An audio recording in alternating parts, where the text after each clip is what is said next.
बिस्मिल्लाहिर्रहमानिर्रहीम, अस्सलाम वालेकुम, वेलकम टू माय चैनल। आज की जो मेरी वीडियो है वो पुलिस में आई हुई जॉब्स के हवाले से है। तो इसके अंदर कौन कौन सी जॉब्स आई हुई हैं, इन पे अप्लाई कैसे करना है, इनके लिए क्वालिफ़िकेशन क्या रिक्वायर्ड होगी, इनका सिलेबस क्या होगा, इन तमाम बातों की तफसील हम आपको इस वीडियो के अंदर बताएंगे। तो ये पुलिस के अंदर जॉब्स आई हुई हैं। तो ये आप देख रहे होंगे कि इसके अंदर जो है शुरू हो रहा है स्केल नंबर 1 से कुक की जॉब है, ठीक है। उसकी जो एज लिमिट चाहिए वो 18 से 30 साल तक चाहिए, और इसके अलावा उसकी जो नंबर ऑफ़ वैकेंसीज़ है वो 80 हैं, 80।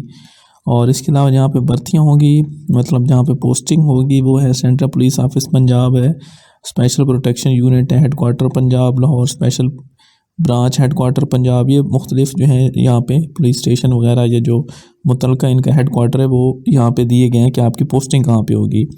और इसके लिए जो है काबिलियत और तजर्बा वो भी मैं आपको बताऊंगा। सैनिटरी वर्कर है, उसके लिए 18 से 45 साल तक चाहिए, उसकी 113 नंबर ऑफ़ वैकेंसीज़ हैं। और इसी तरह उसकी भी जो है पोस्टिंग की जगह लिखी हुई है, सेंट्रल पुलिस ऑफिस है लाहौर, स्पेशल प्रोटेक्शन यूनिट है।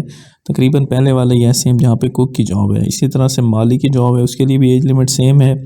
और इसके अलावा उसके पास पहले वाले में जो है इसके पास 3 साल का तजर्बा होना चाहिए नर्सिंग के मामलात का। इसकी नंबर ऑफ़ जो वैकेंसीज़ हैं वो 17 यानी कि 17 हैं, ठीक है। इसके अलावा जो है बार हजाम की है, चौकीदार, माशकी, धोबी। तो माशकी जो है धोबी, इसकी भी 27 हैं। और इसकी जो पोस्टिंग होगी वो भी इसी तरह से है कि ट्रेनिंग डायरेक्टरेट हेडक्वार्टर पंजाब में। अच्छा, इसी तरह से प्लम्बर, कारपेंटर की है, नायब कासिद की है, पेंटर, इलेक्ट्रीशियन, टेलर और मेसन, इन सब की जॉब्स हैं, ठीक है। आगे नंबर ऑफ़ वैकेंसीज भी दी गई हैं और पोस्टिंग की जगह भी बताई गई है कि कहाँ कहाँ पे होंगी। अब सबसे पहले कि यहाँ पे क्वालिफ़िकेशन मेंशन नहीं की हुई, तो क्वालिफ़िकेशन यहाँ पे आप देखें कि यहाँ पे सिर्फ जो है नायब कासिद का उन्होंने प्राइमरी स्कूल मांगा हुआ है। इसके अलावा क्वालिफ़िकेशन यहाँ पे रिक्वायर्ड ही नहीं है, मतलब उसके लिए जस्ट जो है पढ़ा लिखा होना ज़रूरी है, मतलब वो पढ़ लिख सकता हो। लेकिन यहाँ पे अगर वो मतलब कि पढ़ लिख नहीं भी सकता तो देन भी वो अप्लाई करे, क्योंकि यहाँ पे कोई लिमिट नहीं बताएगी सैनिटरी वर्कर के लिए, माली के लिए, चौकीदार के लिए, ठीक है। लेकिन इन केस की अगर उसकी एजुकेशन है तो वेल एंड गुड है, वो उसका प्लस पॉइंट होगा, वो उसको मार्क्स अलहदा से मिल सकते हैं, ठीक है। इसके अलावा जिसमें सबसे ज़्यादा स्केल है वो इसके अंदर है इलेक्ट्रीशियन का, उसका 5वां स्केल है, ठीक है। और बाकी जो है वो पहले, दूसरे, तीसरे स्केल के हैं। तो इसका जो पे पैकेज होगा इलेक्ट्रीशियन का अच्छा पे पैकेज होगा, बाकियों का भी जो पे पैकेज है स्केल नंबर 1 और 2 के हिसाब से उनको भी मिलेगा, ठीक है। अब इनके बात करते हैं अप्लाई के हवाले से। तो ये जो है आपने फॉर्म डाउनलोड करना है, मैं आपको बताऊंगा कि उसको फिल किस तरह से करना है, ठीक है। और फॉर्म के साथ जो है आपने अपनी जो है तस्वीर वगैरह, और इसके अलावा जो तजर्बा है या डोमिसाइल शनाख्ती कार्ड, इसके अलावा अगर आपकी क्वालिफ़िकेशन भी है तो वो भी आपने साथ लगाना है। और आपने जो है किला गुजर सिंह लाहौर के लिए और बाकी जहाँ जहाँ के आपके जो मुतल्लिक़ अज़ला हैं वहाँ पे जो पुलिस लाइन्स हैं, आपने वहाँ पे ये जो है बाई हैंड जाके ये जमा करवाने हैं, ठीक है। और इसकी जो लास्ट डेट है वो 22 तारीख़ है।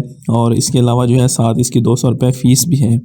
और इसके अलावा जो है उसके बाद जब ये मतलब आप जमा करवाएंगे तो उसके बाद स्क्रूटनी होगी, उसकी लिस्ट लग जाएगी और उसके बाद आपको टेस्ट इंटरव्यू के बारे में बताया जाएगा, ठीक है। तो टेस्ट इंटरव्यू का भी मैं आपको बता दूं कि ये ऐसी पोस्ट होते हैं कि इनका टेस्ट अमूमन नहीं होता। अब इसके अंदर जो है ज़्यादा से ज़्यादा जिस पोस्ट का टेस्ट हो सकता है वो नायब कासिद की है या इलेक्ट्रीशियन की है।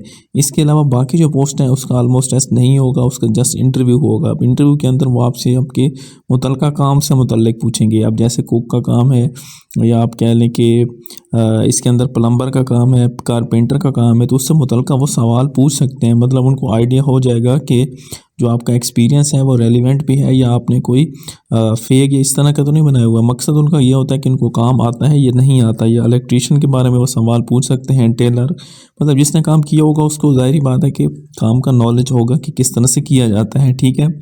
तो इसके अंदर जस्ट आपका जो है इंटरव्यू ही होगा, टेस्ट 1-2 पोस्ट का हो सकता है, और ज़्यादा चांस ये है कि जस्ट इंटरव्यू ही होगा सारी पोस्ट का। इसके अलावा आपको कोई टीए नहीं दिया जाएगा। और अगर आप सरकारी मुलाजिम हैं तो आपने एनओसी के मतलब एनओसी आपने पहले लेना है डिपार्टमेंट से, फिर अप्लाई करना है। और इस पे जो है फॉर्म किस तरह से फिल करना है वो भी मैं आपको बता देता हूँ। ये आप लोग देख रहे होंगे एप्लीकेशन फॉर्म, ये सिंपल है। इसके अंदर आपने अपनी जो है नाम, असामी लिखना है। और आपने एक बात का ख्याल रखना है कि आप एक से ज़्यादा असामी के लिए भी अप्लाई कर सकते हैं, लेकिन आप जो है एक ही जो है ऑफिस है, ये सेंट्रल पुलिस यूनिट है, उसके लिए 2 या 2 से ज़्यादा से अप्लाई नहीं कर सकते। मिसाल के तौर पे अगर आप कुक की असामी के लिए अप्लाई कर रहे हैं तो आप सिर्फ एक ही स्टेशन के लिए अप्लाई कर सकते हैं, आप 2 या 3 स्टेशन के लिए अप्लाई नहीं कर सकते। तो जो आपका नज़दीकी स्टेशन होगा आपने कोशिश करनी है कि आप वो सिलेक्ट करें, ठीक है। वैसे असामियाँ आप एक से ज़्यादा के लिए भी कर सकते हैं, कुक के लिए भी कर सकते हैं, प्लम्बर के लिए भी, मतलब जो आपका रेलिवेंट एक्सपीरियंस है।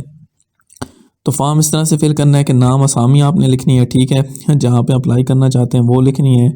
और इसके अलावा जो है फॉर्म नंबर छोड़ देना है, आपने अपनी तस्वीर जो है ऊपर लगानी है, ठीक है। नाम लिखना है, ID card number, date of birth अपना जो है, आपने एक्सपीरियंस लिखना है, अपना पता लिखना है, आपने अपनी तालीम लिखनी है।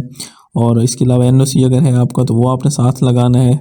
इसके अलावा जो आपने अपना मोबाइल नंबर वगैरह लिखना है और आपने कोटा मेंशन करना है।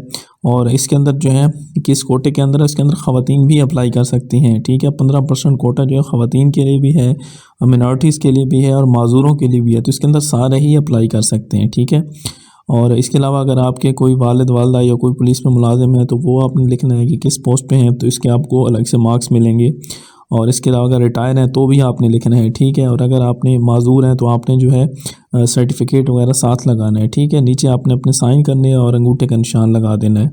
तो ये आपने सिंपल जमा करवाना है और इसके बाद आपने जो है इंटरव्यू वगैरह होगा आपका, तो उसके बाद आपकी सिलेक्शन हो जाएगी। तो ये हमारी आज की वीडियो थी, उम्मीद है आपको पसंद आई होगी। मज़ीद आपके इस बारे में कोई सवाल है तो आप कमेंट करके पूछ सकते हैं। वीडियो आपको अच्छी लगी तो उसको लाइक कीजिएगा, चैनल को सब्सक्राइब कीजिएगा। थैंक यू, अल्लाह हाफिज़।